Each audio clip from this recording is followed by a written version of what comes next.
NBC are the cancer on earth. This television wants to follow CNN's steps of becoming a totally unreliable source of information. Megyn Kelly came to NBC to bring some standards in this network, but obviously, the things are not working that way. They thought that if they have someone a little bit smarter to present and defend their lies, they will make us all believe them. Well, they make a huge mistake.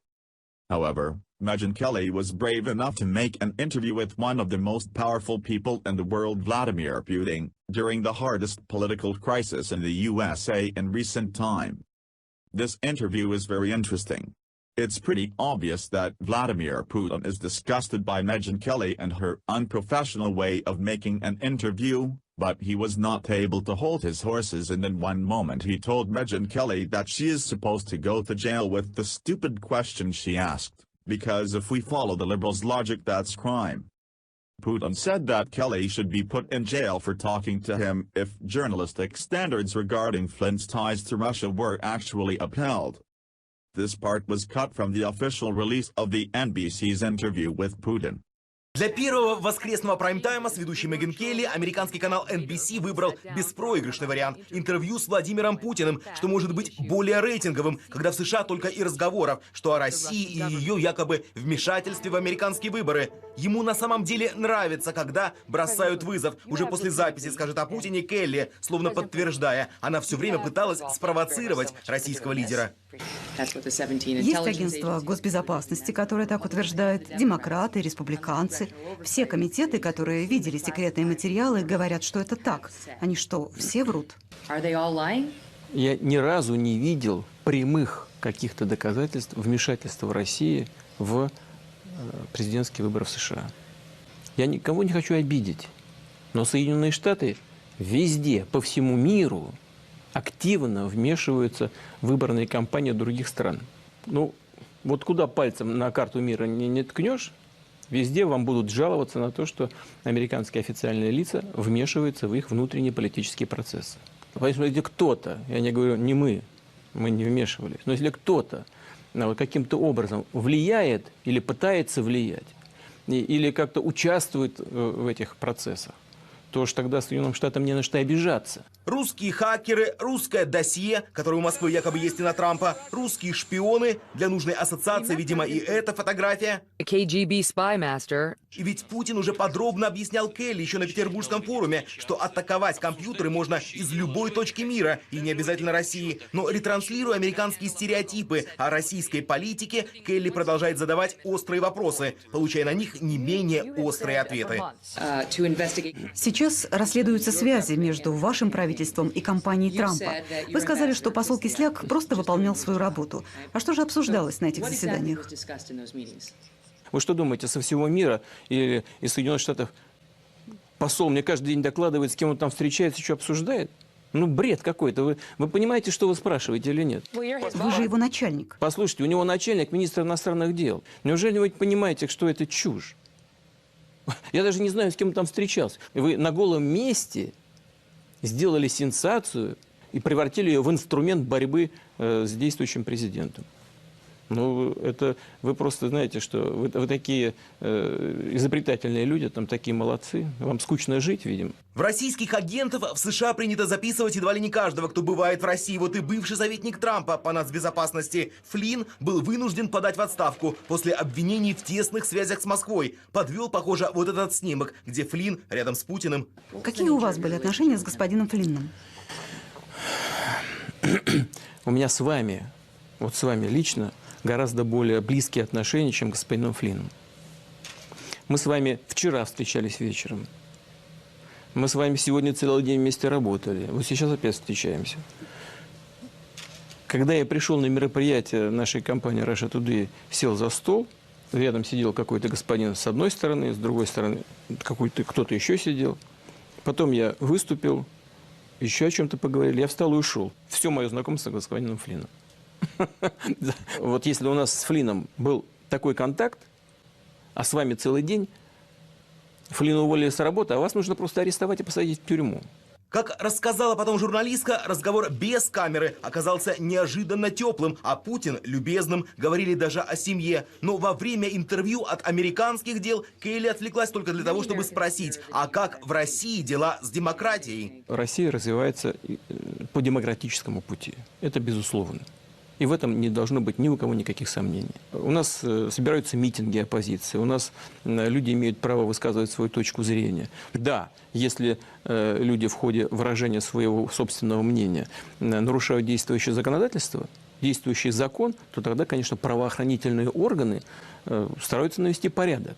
Наша полиция, слава богу, пока во всяком случае не применяет ни дубинки, ни слезоточивый газ, ни другие крайние меры наведения порядка, что мы часто видим в других странах, в том числе и в Соединенных Штатах. Давайте вспомним движение «Occupy Wall Street». Где оно теперь? Правоохранительные органы, специальные службы Соединенных Штатов разобрали его на колесики и растворили. Я же не задаю вам вопросы, как у вас с демократией в Соединенных Штатах. Почему вы считаете себя вправе задавать нам такие вопросы? Причем постоянно. Заниматься морализаторством и учить нас жить. Главный посыл Путина – Россия готова прислушиваться к любым оценкам, когда они делаются ради налаживания контактов, но абсолютно не приемлет, когда они используются как инструмент в политической борьбе. Вот в этом и есть наш месседж. Александр Балицкий, Ирина Харламова и Наталья Губина. Вести. This is the true face of the liberal media. Vladimir Putin just made an excellent point. Flynn was just an innocent man who did nothing wrong, just a little chat with someone from the Russian embassy who probably congratulated to Trump's team for the huge victory, just as many others diplomats did. But the liberal media used that to strike against Flynn, destroyed his career and dignity, all in order to discredit and compromise President Trump. However, the investigation was clear: no evidence against Trump. Spread this video everywhere. Megyn Kelly is collaborating with Russian officials. Wow. That's how the liberals would have made it sound. Pathetic liberals and unprofessional media. Turn off your TV, turn on your brain. North Korea is issuing a new threat to the U.S., warning of a, quote, super mighty preemptive strike. Comes after Secretary of State Rex Tillerson said the White House was looking to put more pressure on the regime. This is a constantly developing story minute by minute. What is the latest? You're right, Shannon. There seems to be a lot of back and forth at the moment as the US and their allies consistently say that the North Korean regime must change its ways. The regime continues to threaten these attacks, and as you say today, they have threatened a super mighty preemptive strike, saying that they could immediately wipe out US forces in South Korea and also strike the US mainland, reducing them to ashes. Their provocations now seem to be ratcheting up, but Secretary Tillerson, his response was as measured as ever. We're reviewing all the status of North Korea, both in terms of state sponsorship of terrorism, as well as all the other ways in which we can bring pressure to bear on the regime in Pyongyang. So no let up from North Korea, but continued pressure from the administration to try and solve this awful solution, this awful problem. Shannon? Okay, so China obviously, Benjamin, a key player here. The president's talked a lot about our growing role with them, his chemistry with their top leader. What does that country now have to say about how this is playing out? You know, Shannon, there's been sort of mixed signals from them. Of course, China has a relationship with North Korea. They have done for some time, and that's not going to change overnight. But they are getting frustrated with the regime. You know, the US has a pretty good relationship with China on this at the moment, as seen with Trump's meeting with the president in Mar-a-Lago. But the Chinese say they are opposed to any US unilateral sanctions and action in Korea. And they've also said that at the moment, they continue normal relations, including normal business contacts, with the rogue state. Meanwhile, the US and South Korea continued joint exercises named Max Thunder to serve as a deterrent as tensions mount. About 100 aircraft, including F-16s, took part in the drills aimed at checking the Air Force's air battle and surgical strike capabilities in an emergency situation. So very tense situations in the Korean Peninsula, but the US still saying the era of strategic patience is over. All options remain on the table. 평화를 사랑하지만 절대로 We are seeking peace, not begging for it. We will defend the peace and security of our nation by our own might. Our army is at a state of maximum alert to respond to the US military build-up. If we notice any sign of assault on our sovereignty, our army will launch merciless military strikes against the US aggressors wherever they may exist, from the remote US lands to the US military bases in the Korean Peninsula, like those of Japan and elsewhere. The recent US maneuvers and the previous ones, which the US keeps saying are annual defensive routines, have revealed the hostile intentions of the US. Those moments fall within the scenario of preemptive strikes that are directly targeting our supreme command and strategic positions, like our missile and nuclear capabilities. The new Trump administration should look to the world with open eyes. The time of dictating orders by brandishing the US military might has gone. If those businessmen in power in the US thought they could intimidate us with military or sanction threats, as the Obama administration used to do and failed, they will soon find out such threats are useless. Unless the US abandons its hostile policies against North Korea, there will be no chance for any future bilateral meetings at any level. It is a prerequisite that Washington gives up those antagonistic policies against us. The six-party talks aimed at making the Korean Peninsula free of nuclear weapons were throttled at birth. They no longer exist. The nuclear weapon in our possession is not an illusion. It is not a commodity that can be traded for American dollars, nor is it for sale. So it cannot be put on the negotiating table with the aim of taking it away from us. The United States of America will always seek peace, but under President Trump, the shield stands guard and the sword stands ready. Rest assured, under President Trump's leadership, the United States will continue to protect our people and our allies, and to strengthen the bonds between us today, tomorrow, and every day that follows. History will attest, the soldier does not bear the sword in vain. And those who would challenge our resolve or our readiness should know, we will defeat any attack and meet any use of conventional or nuclear weapons with an overwhelming and effective American response. Part of the response to the increase in provocation from Pyongyang was supposed to be the deployment of another US carrier and its supporting ships. Just over a week ago, the US government implied that the ships were on their way to the Korean Peninsula.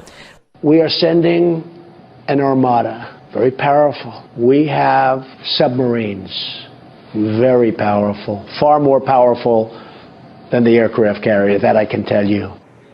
The problem is that it actually wasn't at that time. New York Times revealed that when Trump and a number of officials made the claim, U.S. carrier Carl Vinson, along with 3 other warships, were in fact heading to the opposite direction to take part in joint exercise with the Australian Navy in the Indian Ocean. And that blip could have stayed unnoticed if the Navy itself did not post a picture of the vessel last Saturday, saying it was made while Carl Vinson was passing through Sunda Strait off the coast of Indonesia. The untimely and uncoordinated announcement sent a lot of blushes onto the faces of the Pentagon officials, but now the White House says the armada is finally headed to the Sea of Japan. I believe that he might have spoken too quickly on this location of the vessel before it was actually arriving. The President said that we have an armada going towards the peninsula. That's a fact. It happened. It is happening, rather. It was announced that it was going. It will be there. We were asked simply a question on that. I think all other questions should be asked of the Department of Defense. But in Pyongyang, the propaganda continues. State television aired footage of a musical performance to mark the birthday of the late founding father Kim Il-sung. His grandson and the current leader of North Korea, Kim Jong-un, attended the show. It ended with mock footage of missiles flying over the Pacific, striking the United States and engulfing it in flames. Meanwhile, an amateur video footage filmed in the Russian Far East went viral online, showing redeployment of Russian troops onto the border with North Korea. The Kremlin said through its spokesperson Dmitry Peskov on Monday that only a coordinated international effort would be the right way to solve the Korean crisis peacefully, noting at the same time that Moscow was highly concerned with what was happening on the Russian Far Eastern border. Уважаемые коллеги, начинаем пресс-конференцию глав внешнеполитических ведомств России и Сенегала. Мы не приемлем ядерные, ракетные, авантюрные действия Пхеньяна в нарушении многочисленных резолюций Совета Безопасности ООН, но это отнюдь не означает, что можно таким же образом нарушать международное право, применяя силу. Я очень надеюсь, что односторонних действий, наподобие тех, которых мы видели вот недавно в Сирии, не будет. И что Соединенные Штаты будут следовать той линии, которую президент Трамп неоднократно озвучивал в период своей предвыборной кампании. The same notion has been voiced by Beijing.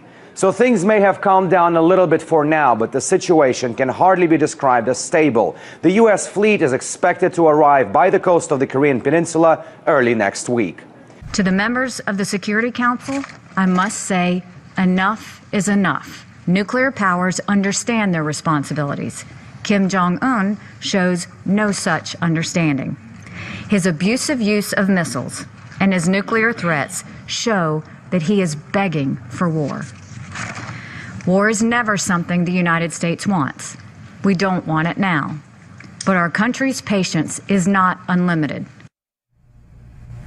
What we've heard from Haley is nothing new, actually. Only yesterday, the U.S. Defense Secretary Jim Mattis said that Washington will use any means necessary to defend itself from North Korea. Washington has been threatening military action for weeks, and the rhetoric has been growing stronger and stronger since the beginning of August, when Trump threatened DPRK with fire and fury. Thankfully, it doesn't go beyond threats. But at the same time, Washington hasn't really proposed a viable solution, except for sanctions, which Russia and China, however, have been calling for North Korea to return to dialogue. A comprehensive settlement to the nuclear and other issues plaguing the Korean Peninsula can be arrived at solely through political and diplomatic channels. We reiterate our readiness to help this process via the implementation of the initiative proposed by Russia and China. A comprehensive settlement to the nuclear and other issues plaguing the Korean Peninsula can be arrived at solely through political and diplomatic channels. We reiterate our readiness to help this process via the implementation of the initiative proposed by Russia and China. China and Russia have proposed an initiative for the denuclearization of the Korean Peninsula. It is practical and feasible and aimed at easing the tensions and preventing further escalation. Moscow and Beijing has proposed a roadmap for settling the crisis, calling for a freeze on North Korea's nuclear tests and U.S. and South Korea's drills. The double freeze initiative for North Korea has been proposed by China and Russia, which would require North Korea to stop its nuclear and ballistic missile tests, and in return the U.S. and South Korea would stop their military drills. This is a move that Washington considers to be offensive. The idea that some have suggested a so-called freeze for freeze is insulting. So it looks like for now the situation is in a deadlock, at least until Washington decides that threats and sanctions are counterproductive.